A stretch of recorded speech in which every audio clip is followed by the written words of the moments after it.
खबरदार आगे खाई है, बाज़ दफा आगे गहरी खाई होती है, खतरनाक मोड़ होता है। अगर आपने पहले स्पीड आहिस्ता नहीं की तो आप खाई में गिर जाओगे जाके। अब आप कह रहे हो चूंकि मुझे वो खाई नजर ही नहीं आ रही है, जो चीज मुझे नजर नहीं आती मैं उस पर ईमान नहीं लेकर आता, लिहाजा जब तक मुझे खाई नजर नहीं आएगी मैं ईमान नहीं लेकर आऊंगा। और स्पीड में चला जा रहा है, वो भाई खाई नजर नहीं आ रही, इसी वजह से तो अलामत लगाई हुई है, जब नजर आएगी तो ब्रेक का मौका, क्योंकि हमें नजर नहीं आता हम कैसे ईमान ले आए।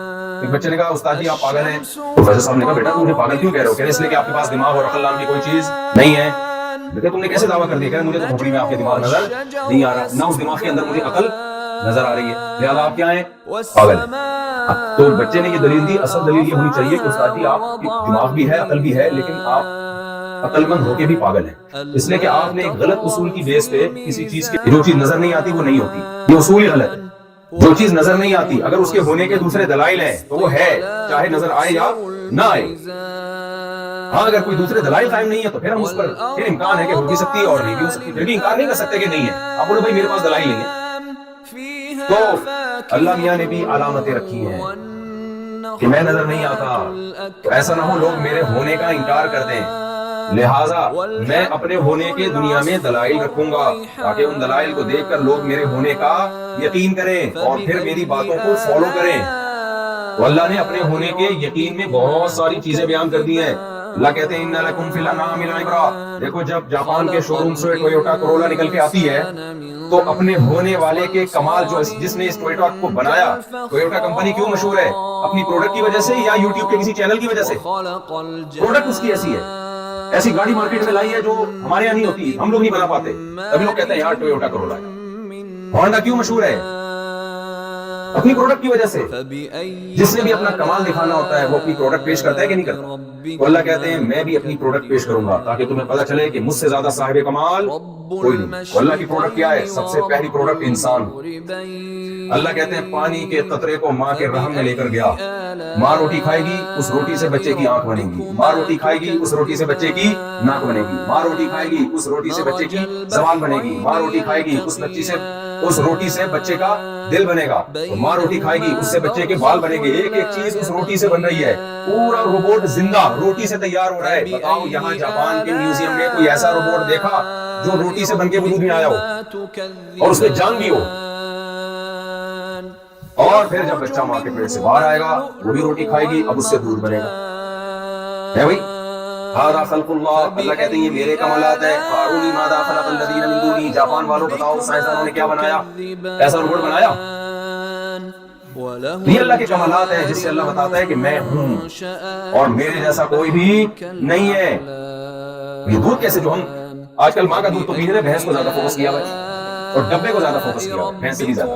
तो अल्लाह फरमाते हैं इन्ना लकुम फिल अनामी लइब्रा। देखो कैसे सूखा चारा मैं जानवरों को खिलाता हूँ और कैसे चिकना गाढ़ा दूध उस सूखे चारे से जानवर से निकालता हूँ। ऐसी मशीन अब तक जापान में बनी है? बताओ टोयोटा ने, होंडा ने ऐसी कोई मशीन बनाई? गन्ने की मशीनें तो बना ली होंगी। कल मैंने यहाँ जूस निकालने की बड़ी जबरदस्त मशीन देखी, इतनी खानदानी मशीन। मुझे ख्याल हुआ कि यार निकल तो वही रहा है ना जो फल के अंदर है। संतरा डालेंगे संतरे का जूस निकलेगा, गन्ना डालेंगे किसका जूस निकलेगा? क्या डीजल निकल सकता है? ऐसी मशीन साइंसदानों ने बनाई, इधर से गन्ना डाल रहे उधर से पेट्रोल निकल रहा है। बोलो ना, नहीं हो सकता। इधर से आम के छिलके डाल रहे हो और उधर से जनाब तेजाब निकल रहा हो, नहीं हो सकती ऐसी मशीन। साइंसदान बोलेंगे जापान के, टोयोटा कंपनी बोलेगी भाई जो चीज होगी वही निकलेगी ना। अल्लाह कहते हैं हटाओ हादा खल्कुल्लाह। मैं अपनी प्रोडक्ट मार्केट में लेकर आता हूँ, मैंने गाय बनाई, मैंने बकरी बनाई, मैंने भैंस बनाई, इधर से सूखा चारा उसके मुंह में डाल रहे हो तुम, जैसे गन्ने की मशीन में गन्ना डालते हैं ना, और निकल क्या रहा है? चिकना गाढ़ा दूध। इस सूखे चारे को आप लैब में लेके जाओ और बोलो भाई इससे, ये सूखे चारे को किसी फैक्ट्री में लेके जाओ, बोलो भाई इससे एक कतरा चिकनाहट का निकाल दो। वो कहेंगे भाई सूखा चारा तो कोलेस्ट्रॉल के मरीजों को खिलाया जाता है, सब्जियां खिलाई जाती है कि नहीं खिलाई जाती? क्योंकि इसमें चिकनाई नहीं होती, इसलिए तो हार्ट के पेशेंट को डॉक्टर कहते हैं सब्जियां खाओ, चिकनाई नहीं है उसमें। तो इसमें कहां से चिकनाई आ गई? नहीं निकल सकती। अल्लाह कहते हैं मैं निकाल के दिखाऊंगा, तुम खिलाओ तो सही जरा भैंस को, गाय को खिलाओ, 10-10 किलो 15-15 किलो 18-18 किलो दूध निकलता है उस सूखी घास से, और जब उस दूध को गर्म करो इतनी मोटी मलाई। फिर मेरा देसी घी वाला व्लॉग देखो, वो वॉशिंग मशीन जो थी ना वो कपड़े धोने की नहीं थी मेरे भाई, बहुत पछता रहा हूं मैं वो व्लॉग बना के। लोग कह रहे हैं कपड़े धोने की मशीन में घी बन रहा है, कितनी गंदगी।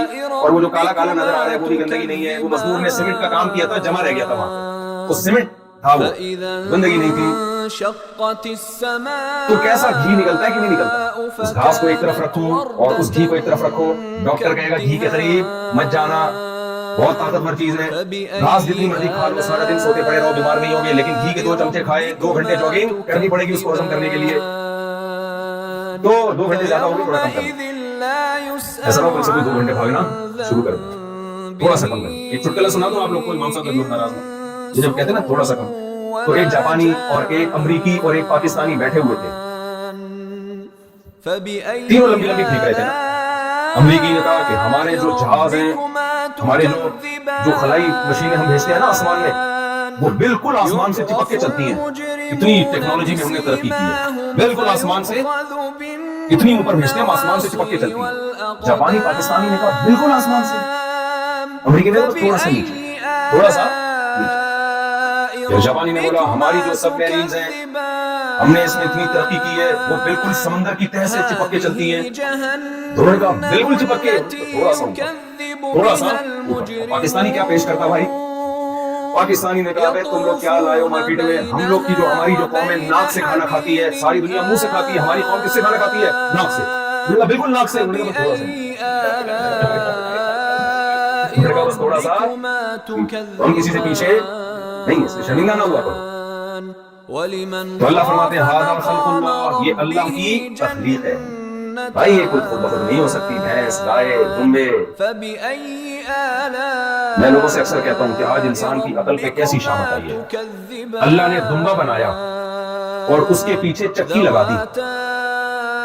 مجھے تو یہ بات پتہ ہی نہیں تھی. جب میں چمن میں کوئٹہ کے گاؤں دیہاتوں میں گیا نا, تو وہ دمبے کا گوشت پکا کے کھلاتے تھے, مزہ بڑھاتا تھا اس میں, اور ہضم بھی ہو جاتا تھا وہ.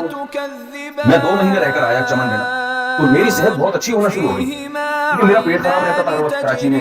اور میں یہ بات ہوگی 30-35 سال پرانی, تو بلکہ 30-35 سے زیادہ ہو گئی, یہ 91-92 کی بات ہوگی.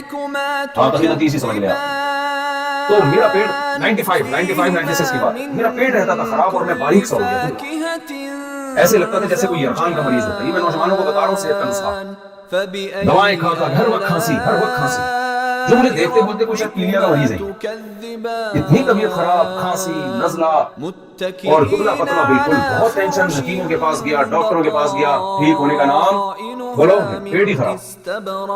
خیر ان دنوں میں چمن میں دورہ سر, دورہ نہ کوئی ہمارے استاد تھے. علاج کے لیے سے نہیں, میں 2 مہینے کے لیے وہاں گیا, شدید سردی میں, دسمبر جنوری میں. لوگوں نے منع بھی کیا تم اپنی صحت کو دیکھو, صحت کو دیکھو. اور اس میں جا کہاں رہے ہو چمن میں, دسمبر میں کون چمن کوئٹہ جاتا ہے, اتنی شدید سردی ہے.